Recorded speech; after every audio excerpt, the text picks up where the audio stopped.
today we're on a big adventure. You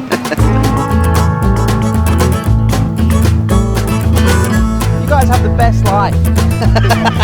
We've got 650 kilometers to travel to Ninh Bình. It's a popular destination south of Hanoi and in the lowlands, but right now we're up here in the mountains of Sapa. It should take the best of 2 or 3 days, and I'll encompass all of that experience in this video. So you're invited, come sit on the back of my bike, let's travel through some parts unseen here in Vietnam, and let's just have another adventure as always. Let's go.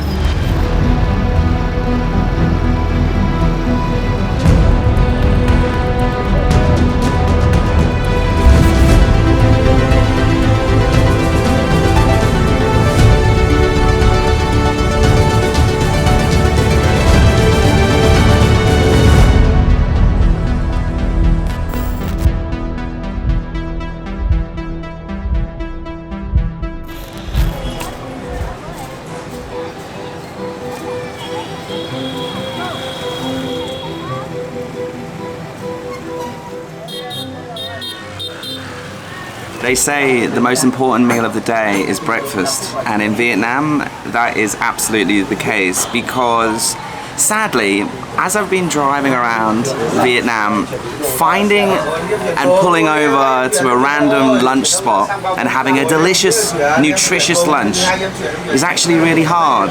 There's not as much food in Vietnam as there is in other countries in Southeast Asia. So if you can find a good breakfast place, you've got to fuel up. So I've gone for a omelette banh mi.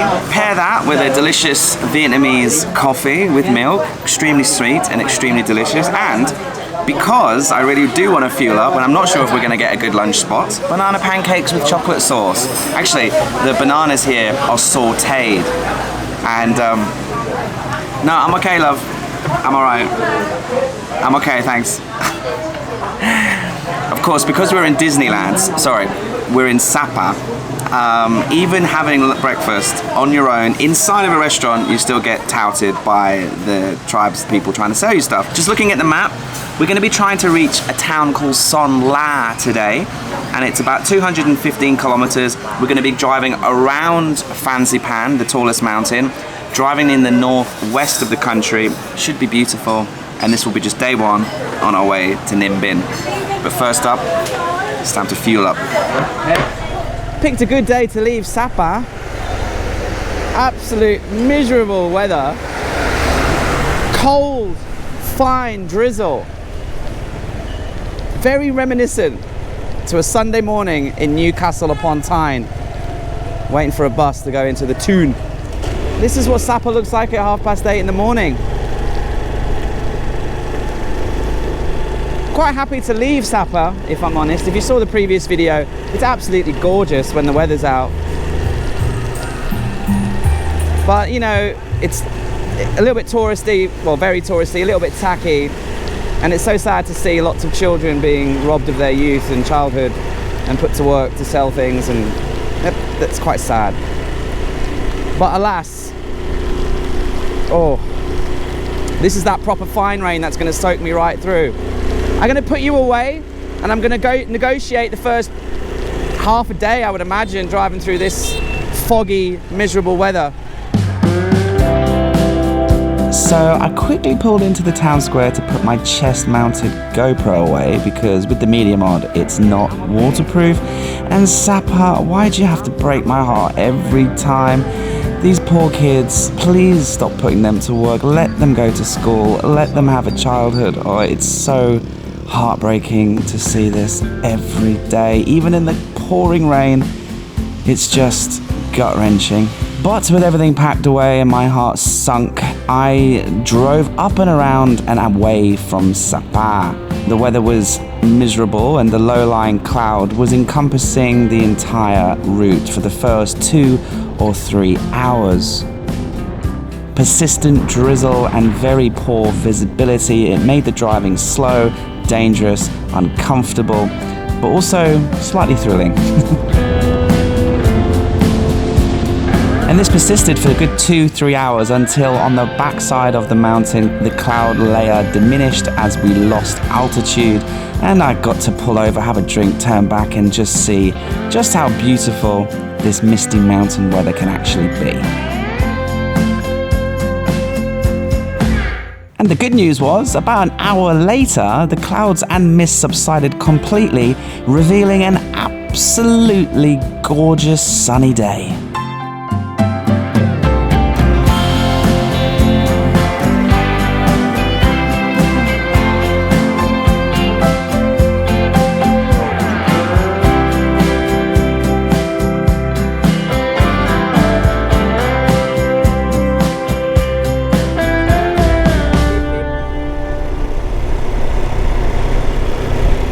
Well, the rainy mountains behind us,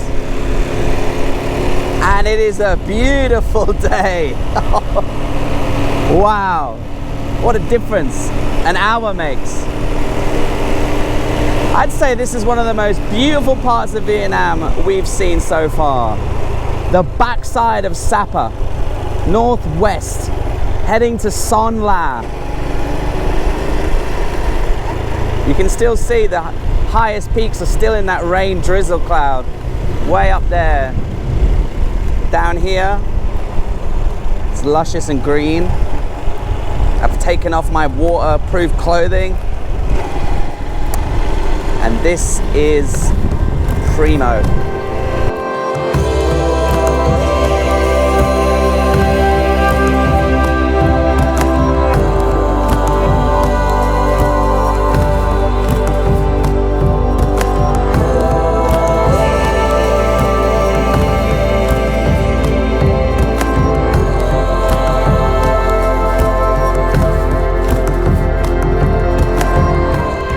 Excuse me. Thank you.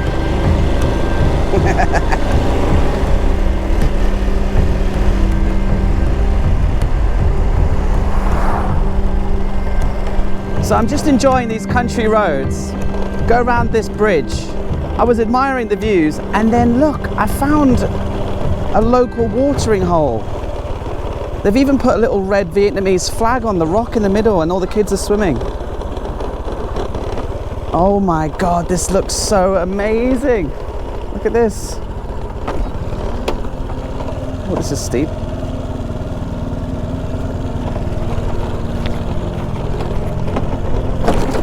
Oi! Just playing in the mud. That looks like the most fun I've ever seen in my entire life. If I was an 8-year-old kid, oh, they're out there swimming to the rock. This is amazing! All right, these boys are living the dream. Covered in mud and swimming here in this watering hole. I mean, how unbelievable is this?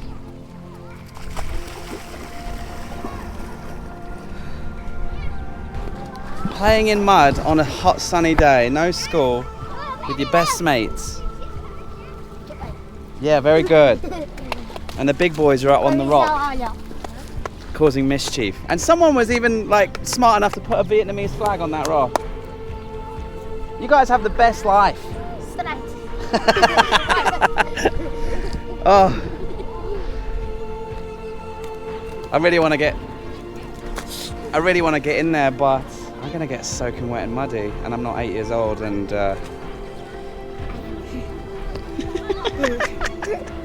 obviously I had to pull over and show you this. You know, we've been driving past rice paddies, buffaloes, ducks, chickens, some amazing scenes ever since we left Sapa, northwest Vietnam. Woo! Right, let's hit the road, Jack. Bye! Bye-bye! Bye-bye!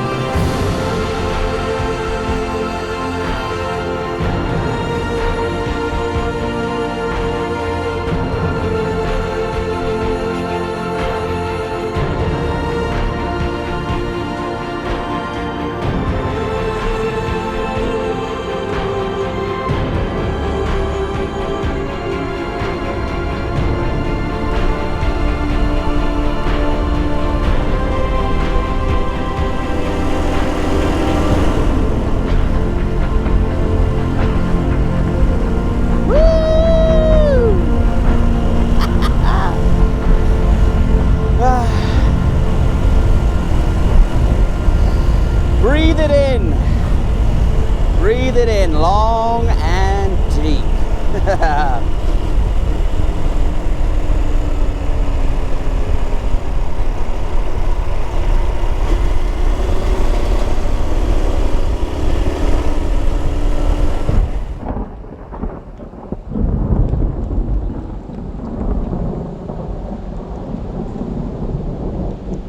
That's a big dam.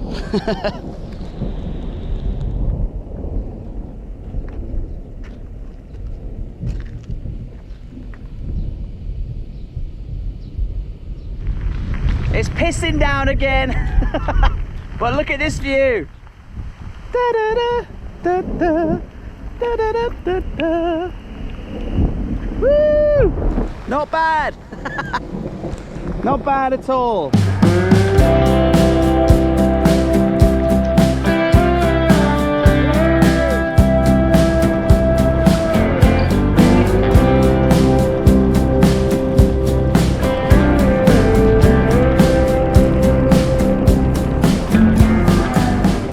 So here's the thing about driving in northwestern Vietnam. Up in these parts, long gone is the busy traffic and group tours, buses and trucks of the Hai Giang Loop and other areas, and in their place is just you, your bike, the open road, and beautiful moments passing you by on almost every turn.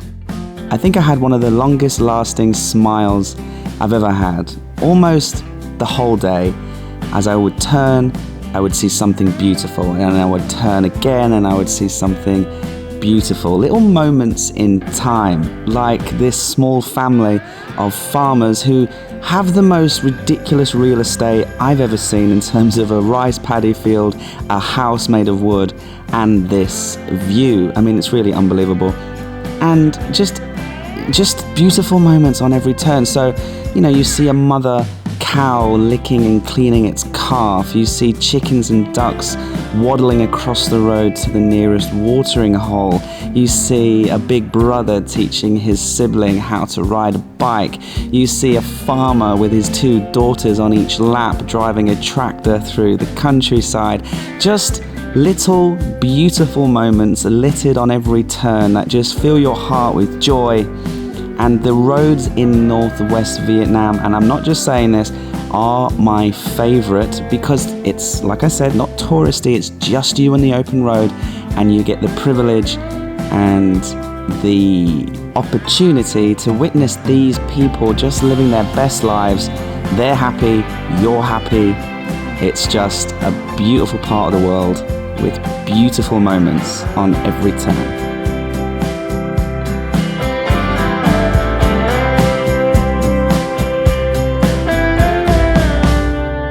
This is how beautiful this part of Vietnam is. According to Google Maps, this is just a little bridge over a thin river, but in reality, this is, I mean, this looks like Khao Sok National Park.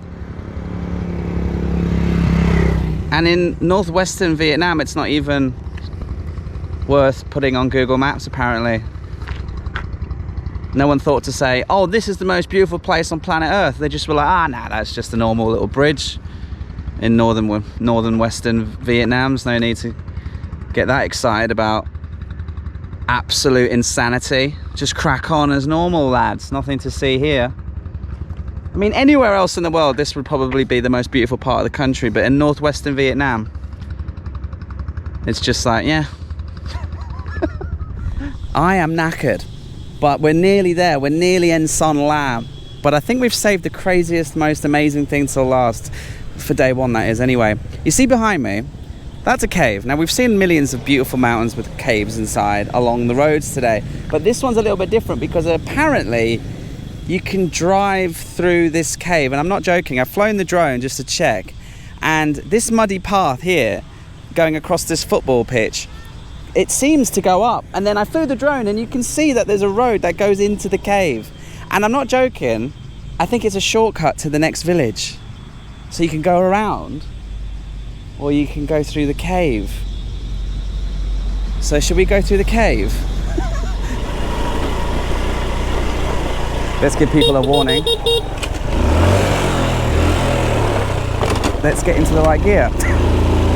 My favorite thing to do apparently is to switch to neutral and then roll down the hill.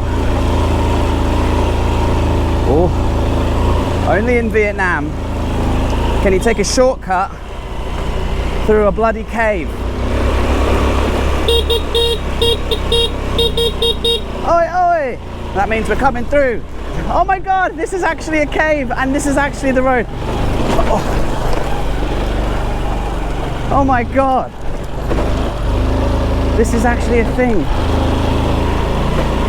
Wow. We're going into a cave. A shortcut to the next village.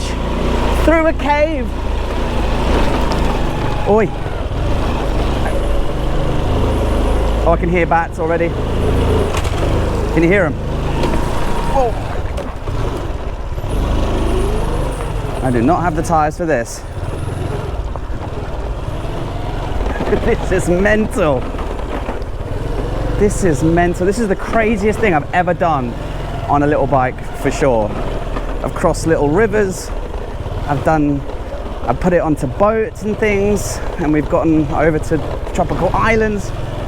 But driving through a cave. Should we turn off the lights and see how dark it gets? You ready? Oops. Oh, it's completely pitch black, obviously. Feels like I've been in this cave forever. Oh, there's someone behind me? Oh, in front of me? Okay, good. Hello. And there's someone coming behind. This is freaking insane. That Vietnamese guy looked at me like, what the frick is a foreigner doing in here?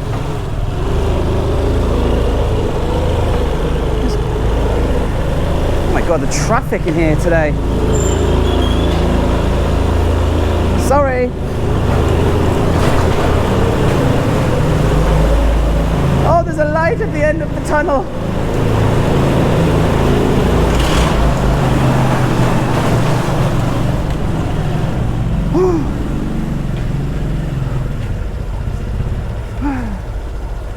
That guy's just coming out of the cave like, yeah, what's the matter, mate? It's pretty normal, isn't it? It's a pretty normal kind of thing.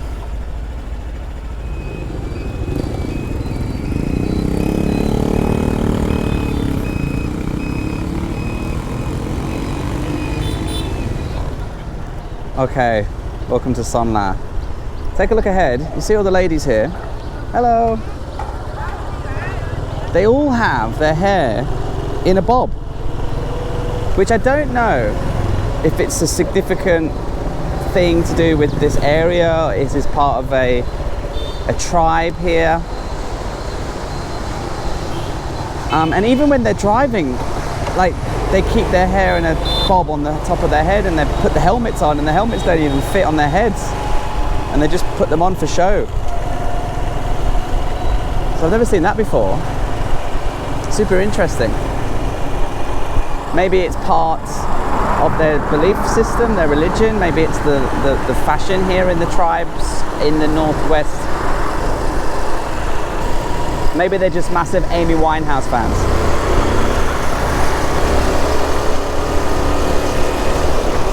Let's find a hotel. Let's have a beer. And hopefully some boon cha, which is a delicious meal that you can get quite often up here in northern Vietnam.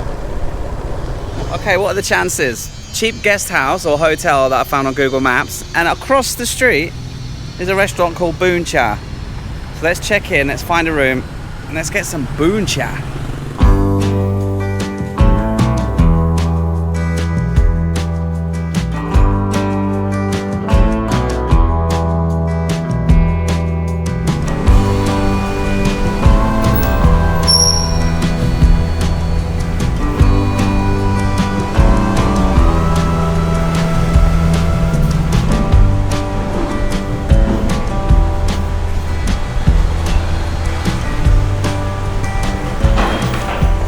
Wow, Bun Cha is served.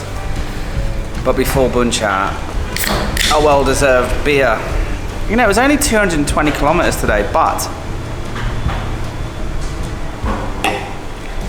left at 9, it's now 6:30.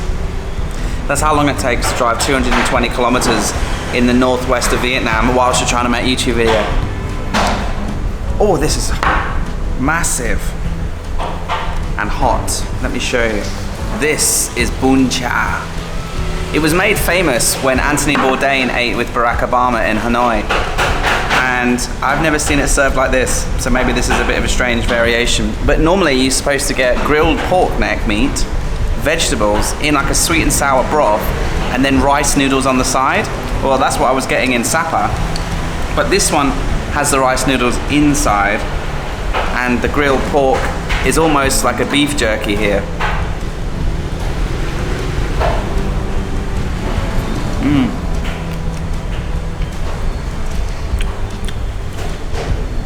And tastes a bit like fish for some reason. I think this is a bad example. I'll show you a bun cha somewhere else another day. That was day 1. Let's pick up tomorrow on day 2.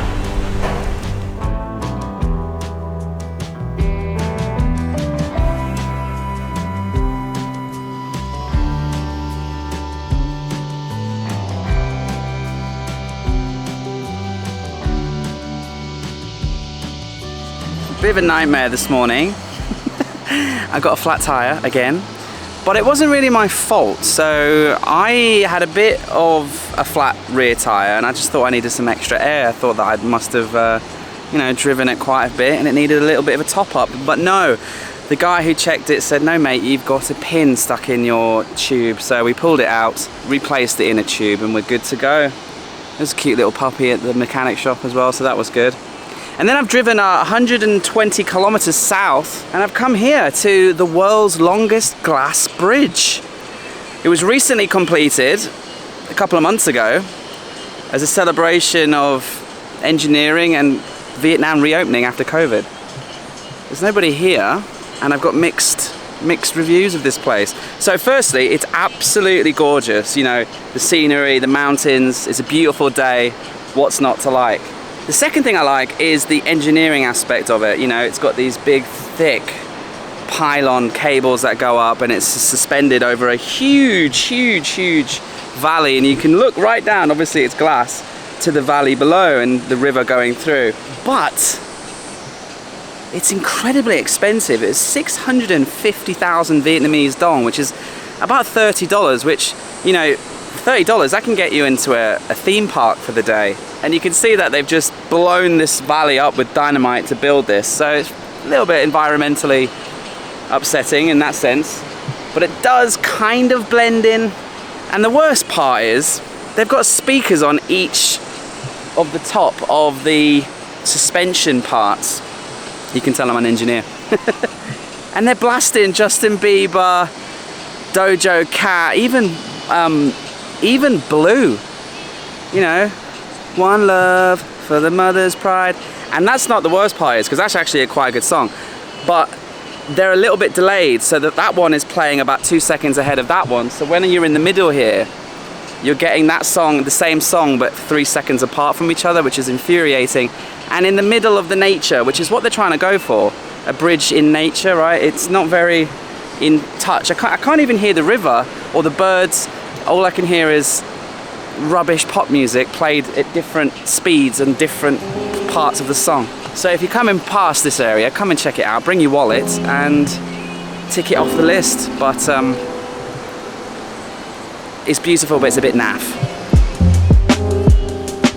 And then we made our way down some more of the beautiful northwestern countryside into a place called Mai Chau. This place is gorgeous. The locals are working on the rice paddy fields. It's just very special. In fact, this whole part of the world is just littered, as we talked earlier, with special moments. Okay, so speaking of special moments, I think we're in for a special moment right now, because I've just driven 70 kilometers into this town for the reason to eat this dish, because when you get recommendations from friends and you ask for recommendations for the entire country of Vietnam because they've traveled the entire country of Vietnam, and one of the only 2 pins they suggested was a random restaurant in the middle of this countryside town, and it said, eat the lemongrass chicken here. I'm going to listen to that advice, so that's why we've come here. So this is the grilled chicken with lemongrass and chili, and you can see there's quite a healthy amount on there. And there's also a really interesting looking salad, which... Can I come in, darling? She's here. She's just told me that she makes YouTube videos, and she showed me her channel. She makes about 10 videos a day. Don't you? Yeah. So this is the salad. You see the salads have banana flour with carrots, cucumber. I forget cucumber in here. And some papaya, carrots. And for... This is vegan, right? Yeah, vegan. You can tell because the vegetables are so raw and crunchy. That's chicken and the banana flour salad. Tomorrow I'm going to try to drive to Ninh Bình. Yeah, but I'm going to stay here today because there's lots of rice paddy fields in this town, and I think in the afternoon it'd be really nice to go for a nice walk. And tomorrow I think she wants to do a collaboration, right? You want to make a video together tomorrow? Yeah. We'll put that on her channel. I'll link it below, but we'll do that tomorrow. Gonna rest today. It was a long drive. What is it now? 4 o'clock in the afternoon. So even though I didn't really stop as much as I did on day 1, it was still a long drive to get here.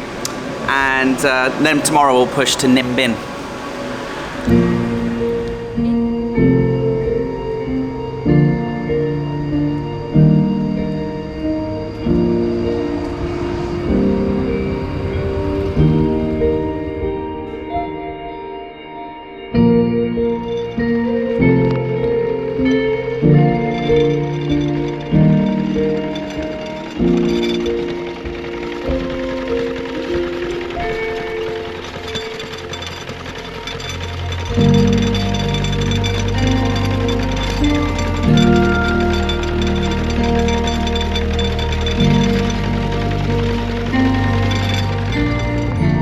Mind your head.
You know, if you don't have time to go visit Sapa, or you don't really want to do the Hai Giang loop, but you still want to get a taste for northern Vietnam, just come here. It's 150 something kilometers away from Hanoi, and you can get the real taste of northern Vietnam. It's got the drama, it's got the mountains, it's got the rural life, and it's got the special moments.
Waking up at 6:30 in the morning on day 3 of this trip south to Ninh Binh, I awoke to a very pleasant sight.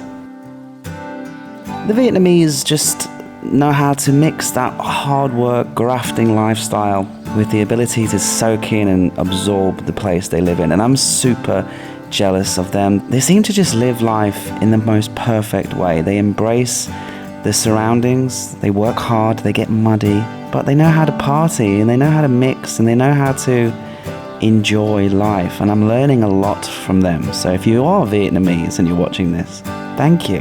Thank you for letting me be here, and thank you for teaching me about how to slow down a little bit. If you've made it to the 30-minute mark of this video, don't worry. I know it's a little bit longer than usual. I just thought I'd try something new. I hope you've enjoyed it so far, but this last day's drive was quite simple and beautiful. I made my way through Pong National Park, I think it's called, and I drove through some beautiful roads and flew the drone a little bit. Also drove through a lot of tea plantations, and I hung out with the locals, and they were picking the leaves and drinking cold cans of Red Bull, and again working really hard, but they had good spirits in a beautiful place. I mean, I'm jealous. I know I get to drive around on a motorbike for a living, which is ridiculous. But I would love to take a week off, roll up my sleeves and work with these people and just connect with not just nature, but to also reconnect with what it means to graft and get muddy and stuck in there.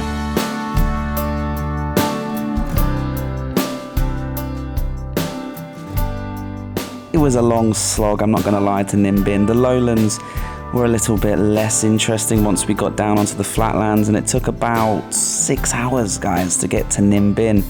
I was beat up, I was knackered, I was hot. I'd had a great 3 days on the road, but it felt good to get to our destination here in Ninh Binh, one of the most popular touristy towns in Vietnam. And I can't wait to share it with you. Paddy is a hot, sweaty mess, but we made it to Ninh Binh. I'll see you in the next one when we do Ninh Binh justice. And I love you. And thanks for watching.